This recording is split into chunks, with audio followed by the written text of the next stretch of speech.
Salut tout le monde, on se retrouve aujourd'hui pour une nouvelle vidéo de concours avec Exter. Comme je vous le disais dans la précédente vidéo, on est allé en dressage avec Exter le week-end dernier. Ce que je ne vous avais par contre pas dit, c'est l'épreuve que nous avons fait. J'ai voulu garder la surprise puisqu'on allait faire notre toute première Amateur 1. On était donc engagé vendredi à Jardy pour dérouler la B4 qui correspond à l'Amateur 1 imposé B. Pour rappel, avec Exter, nous avons commencé le dressage pur début 2022, il y a donc 2 ans et demi, et on avait commencé en club de Grand Prix, puis on était rapidement passé en club élite. En 2023, on avait fait toute l'année en Amateur 3 pour notre première saison en amateur. Et enfin, début 2024, on est passé sur Amateur 2 en déroulant souvent les reprises C2 et C1. Alors il faut savoir qu'avant Exter, je n'avais jamais vraiment fait de dressage pur, on a donc tout appris ensemble. Je suis donc hyper fière d'avoir formé mon poney toute seule de A à Z. En plus de ça, malgré son physique atypique comparé aux autres chevaux de dressage, on a toujours été plutôt bien notés.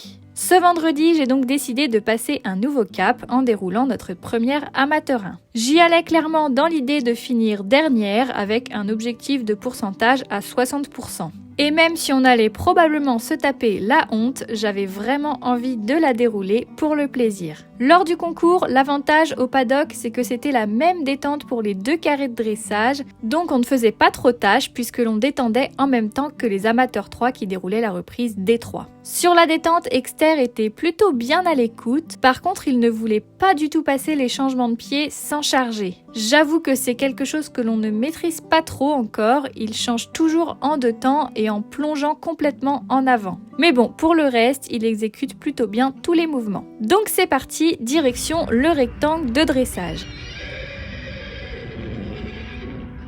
Comme vous venez de l'entendre, Exter a encore henni bien fort devant les juges, ça les a bien fait rire comme à chaque fois et moi aussi. Pour commencer cette reprise, on entre évidemment au galop, mais contrairement à la C1 où c'est un galop de travail, dans la B4 c'est un galop rassemblé. Et dire qu'il y a moins de 10 mois, j'étais toute contente de faire ma première reprise avec une entrée au galop, alors que maintenant c'est devenu presque normal. Bref, pour commencer avec cette entrée, nous prenons un 6 et un 6,5. Exter a un peu calé juste avant l'arrêt en X, donc j'ai dû le relancer et du coup derrière mon arrêt n'était pas bien préparé. L'un des juges écrit très justement qu'il y a un manque de franchise dans l'arrêt, puis ensuite une nuque trop basse sur la fin du doublé au trot rassemblé. Cette reprise se commence à main droite avec une grande diagonale de H vers F au trot moyen. On obtient encore un 6 et un 6,5 puisqu'Exter a fait une faute de rythme en plein milieu de la diagonale. Je l'ai senti aller à la faute, donc je l'ai tout de suite repris pour ne pas qu'il passe au galop et j'ai donc dû le relancer derrière pour finir la diagonale au trot moyen. Après le passage du petit côté au trot rassemblé, on part sur une épaule en dedans à droite de K vers E. Et on est noté à 6,5 et à 7. Comme d'habitude, on me reproche un manque de soutien et d'élasticité. En E, on enchaîne ensuite avec un appuyé pour rejoindre la ligne du milieu en G. On obtient un 5 et un 6 puisqu'il manquait clairement de hanches et comme toujours, sa nuque est trop basse. Arrivé en C, on part à main droite pour refaire une grande diagonale de M vers K, mais cette fois-ci au trot allongé. Alors clairement, la différence entre le trot moyen et le trot allongé, pour nous, elle est inexistante. On prend quand même un 6 et un 6,5 comme sur le trot moyen. L'un des juges m'écrit « Écarte les postérieurs et couvre peu de terrain ».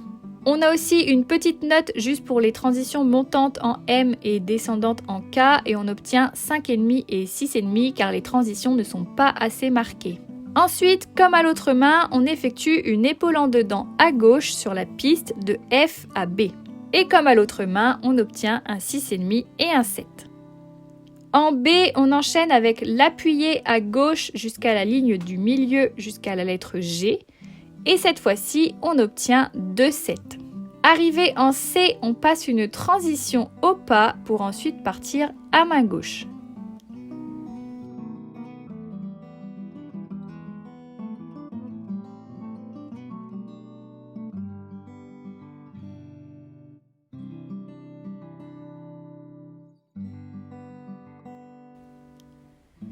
On continue au pas sur la diagonale SB au pas allongé.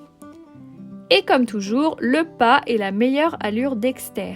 On obtient donc un 7 et un 7,5. De retour sur la piste en B, on marche au pas rassemblé pour ensuite doubler dans la largeur entre P et V et on obtient 6 et 6,5 puisque j'avais tout simplement oublié que c'était du pas rassemblé, du coup j'ai laissé Exter au pas moyen. Au milieu du doublé en L, on passe un arrêt suivi d'un reculé et on obtient un 6,5 mais également un 8. Le juge qui nous a mis le 8 le justifie avec le bel arrêt au carré. On repart ensuite sur la piste à main droite, toujours au pas, et on vient ensuite faire un départ au galop rassemblé en E. On obtient 6,5 et 7 pour un petit manque de franchise dans le départ. On continue au galop rassemblé sur la piste et arrivé en M, on effectue un petit cercle de 10 mètres, toujours au galop rassemblé. Pour ce petit cercle, on obtient un 6,5 et un 7,5 avec en commentaire une juge qui souligne encore la nuque trop basse. De retour sur la piste, on part ensuite sur une petite diagonale de R vers V avec un changement de pied en l'air. Évidemment, le changement de pied est passé en 2 temps, donc on prend un 5, mais quand même un 7 avec en commentaire plonge. On poursuit la reprise sur la piste, puis arrivé en A, on double dans la longueur pour effectuer un appuyé au galop et rattraper la piste en E. J'ai un peu cafouillé dans ma demande et notre appuyé s'est fait en 2 temps, donc on prend un 6 et un 6,5. On continue sur la piste au contre-galop, avec notamment le passage du coin au contre-galop qui est noté à 6,5 et à 7. Et ensuite, on enchaîne avec un ferme à ferme en C. Pour ce ferme à ferme, on obtient un 6,5 et un 7 également. Je suis d'ailleurs très contente car Exter a bien marché dans son pas lors de ce ferme à ferme. On poursuit au galop à droite sur la piste avec un galop moyen de M vers F. Et comme c'est souvent le cas, on obtient 2,7 pour cette allure. Par contre, la transition montante en M et descendante en F sont notées à 6 et à 7 car pas assez franches. De nouveau en A, on repart sur le doublé pour venir faire un appuyé cette fois vers la droite jusqu'en B. Et on prend malheureusement un 4 et un 6,5 puisqu'il manquait totalement de hanches, c'était presque une diagonale et pas un appuyé. On poursuit ensuite sur la piste et dans le coin au contre-galop et nous sommes notés avec un 6 et un 7 pour le contre-galop à cause d'une perte d'activité dans le coin. Le ferme à ferme en C est moins bien réussi qu'à l'autre main puisqu'Exter s'est traversé dans le pas, mais on obtient quand même un 6,5 et un 7. On poursuit au galop rassemblé avec un petit cercle de 10 mètres en H et on obtient 7 et 7,5 pour ce cercle. De retour sur la piste, on repart pour une petite diagonale de S vers P avec un changement de pied en l'air. Il est cette fois noté avec 2 6,5 même s'il le passe encore en 2 temps. Pour finir cette reprise, on retourne sur le doublé en A, toujours au galop pour terminer par l'arrêt final en I. Et on obtient 6,5 et 7 pour ce dernier élément.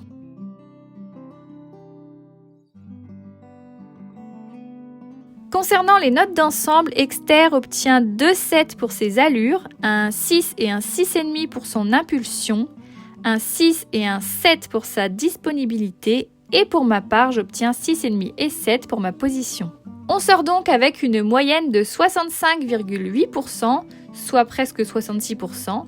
On a donc largement surpassé l'objectif que je m'étais fixé. Et cerise sur le gâteau, nous terminons à la 3e place de notre épreuve. Je suis vraiment hyper surprise de ce résultat, je ne m'attendais clairement pas à ce qu'on classe notre première amateur 1. Même si Exter est un petit poney pie d'1,34 m avec 4 grandes balsanes et une crinière en brosse et qu'il coche tous les critères physiques qui sont détestés en dressage, il a malgré tout su tirer son épingle du jeu pour se faire une place parmi les grands chevaux de dressage.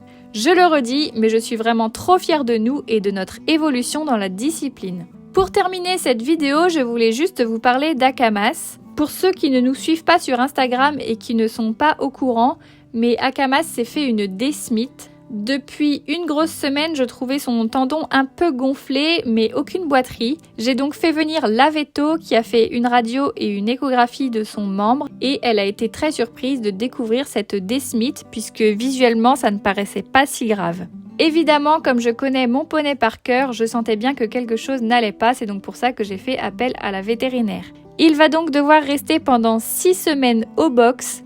J'ai quand même le droit de le sortir un tout petit peu en main, juste pour aller le faire brouter et lui changer les idées. En attendant, j'ai mis un protocole en place pour lui garantir la meilleure convalescence possible. Tous les jours, je lui mets de la glace, je lui donne ses anti-inflammatoires, puis je lui mets ses guêtres magnétiques. Et pour finir, je lui fais un massage au kinésile. Une fois qu'il ne sera plus sous anti-inflammatoire, je pense lui donner un complément alimentaire pour les tendons, mais je ne sais pas encore lequel. Et en plus du kinésile, je vais également voir pour le mettre sous argile de temps en temps pour la nuit. Dans 6 semaines, il aura de nouveau une échographie pour voir où en est son tendon et à ce moment-là, on avisera de son protocole de rééducation et de son avenir sportif.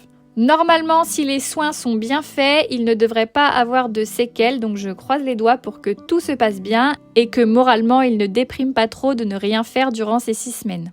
Quant à la cause de cette desmite, ce n'est pas l'usure, donc c'est plutôt une bonne nouvelle. Ce serait dû à un coup qu'il se serait pris au paddock, ce qui est entre guillemets plutôt une bonne chose puisque c'est moins grave pour son avenir sportif. Donc voilà concernant Akamas, mais c'est pas fini car durant cette même semaine, mon poulain London a lui aussi décidé de faire appel à la vétérinaire. C'est la première fois en 3 ans qu'il voit la véto en dehors de ses vaccins et de sa visite d'achat. Mardi soir, London nous a fait une belle frayeur en se faisant un bouchon œsophagien avec sa ration. Dans nos écuries, ils sont pourtant nourris avec de la pulpe de betterave, des graines de lin et de l'orge aplatie, le tout détrempé dans l'eau, donc clairement aucune raison de faire un bouchon. La seule chose qui pourrait l'expliquer, c'est sa mangeoire qui est un peu trop haute pour lui, mais ça fait 2 ans qu'il mange en hauteur et ça ne lui était jamais arrivé. Mais bon, pour prendre 0 risque, on a décidé de lui enlever sa mangeoire et dorénavant, il mangera à même le sol. Durant cette soirée, London a donc reçu une piqûre de calmagine, puis j'ai dû le marcher pendant 45 minutes et ensuite tout est rentré dans l'ordre, mais il nous aura quand même bien fait peur. En bref, une semaine vraiment pas très joyeuse pour mes 2 poneys. Espérons que les prochaines soient meilleures et surtout espérons que mon Anas se remette vite et bien de cette grosse blessure. Le week-end prochain, pas de concours de prévu et ça tombe plutôt bien avec l'épidémie de rhinopneumonie qui sévit en ce moment.